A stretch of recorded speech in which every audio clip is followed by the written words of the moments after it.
সমাপ্ত হ'ল যাওঁ ব'ল এতিয়া নিজ কৰ্তব্য সমাগ্ৰহ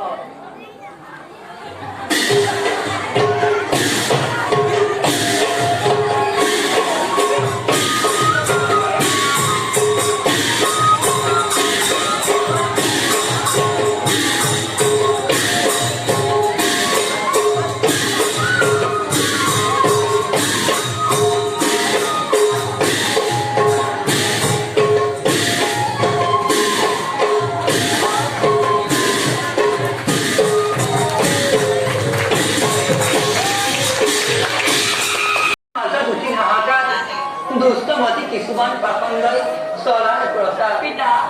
আমাৰ মহাৰাজৰ বাবে কৈছে এনে অসন্তৰ প্ৰজাৰ দুখ ৰখিব নোৱাৰে পিতা ৰাজন শ্ৰীবৎস নিজ ইচ্ছাই ত্যাগ কৰিছে এই অবিদ্যা ৰাজ্য পিতা কি কথা শুনালে দীৰ্ঘ 8 বছৰৰ পাছত আহিছো মই মাতৃভূমিলৈ শিক্ষা দিৱস সমাপ্ত কৰিবলৈ ভাবিছিলো দেৱদৈন্য মহাৰাজৰ চৰাস্ত কৰি জীৱন দৈন কৰিব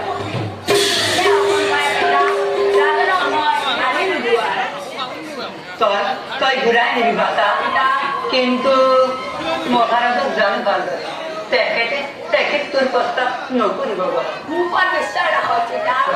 জানো ন মই আনিম ঘূৰাই এতিয়াই মই যাত্ৰা কৰি আমাৰ ৰাজনক বিচাৰি পিতা আশীৰ্বাদ কৰক পিতা যা বাচা ভগৱানে যেন তোক সহায় কৰে মোৰ ৰাতি তোৰ লগত আছে বাচা অধীৰ আগ্ৰহে অপেক্ষা কৰিম মাথো মই এই দিনটো পিতা আহিছো এতিয়া যা বাচা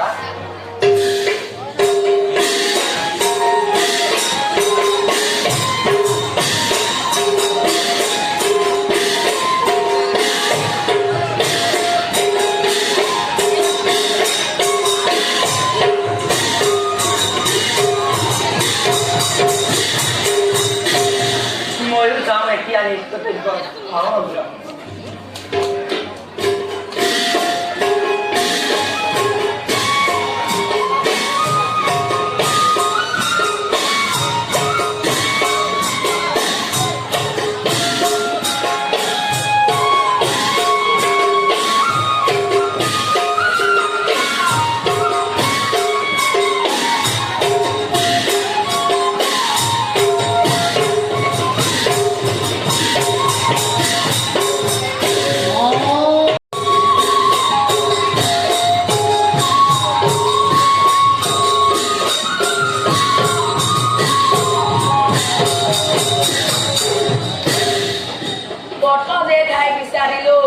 মহাৰাজাৰ মহাৰাণী কিন্তু নহলো সফল কি কৰো এতিয়া মই ক'ত বিচাৰি যাওঁ নাজানো পিতাইও চাগে ভাবি আছে অধীৰ আগ্ৰহেৰে কিন্তু ওৰে হাতে আপলে নিজ ৰাজ্যলৈ এই প্ৰভু সহায় কৰা মোক কোন বাটে গ'লে আমাৰ ৰাজনক পাম বিচাৰি অনন্ত ইমান অস্থিৰ হৈ পৰিছা তুমি কিয় সেনাপতি আৰু সেনাপতি সিংহ আপোনালোকো তেনে আহিছে মহাৰাজৰ যিকোনো উপায় আমি ৰাজনক নিজ ৰাজ্যলৈ ঘূৰাই আনিব লাগিব ঘূৰাই নিব লাগে সেই দুৰাচাৰী ৰাজ্যত যিকোনো অশান্তি সৃষ্টি কৰিবলৈ কি কৈছে সিংহজী সেনাপতি হৈ মহাৰাজৰ দৰে পুণ্য ব্যক্তি কৰে নে কথা বাক্য কি ৰাজভক্তি ৰাজভক্তি ৰাজভক্তিৰ সত্তায় নবহামেৰ গণিতয় নিজ ৰাজ্যলৈ অৰ্পণ তোৰ সেই বৃদ্ধ পিতাৰাক দিবি পৰামৰ্শ ৰাজমুকুট মোৰ হাতত দিবলৈ আৰু তহঁতে যদি কৰা মোৰ বিৰোধিতা তেন্তে জানিবে জমালৈ দুৱাৰ মুখনি কৰিম তহঁতৰ বাবে মোক সম্ভালি অনন্ত নহয় অনন্ত তহঁতলৈ দেখোনছো বুজিলো তহঁতৰ চাৰণা মহাৰাজে কৰিলে আহিছে দিয়া তহঁতৰ দৰে সমস্যা জীয়াই থকা নাই আনন্দ আজি দিন মই তহঁতৰ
কৰিবি পৰিৰক্ষণ ইংৰাজে হক বাকি আছে আমাদেৰ বৃদ্ধমন্ত্ৰে তাৰ হত্যা কৰে অযোধ্যাৰ ৰাজমুখ কৰুণ হত্যা কথা বড় হক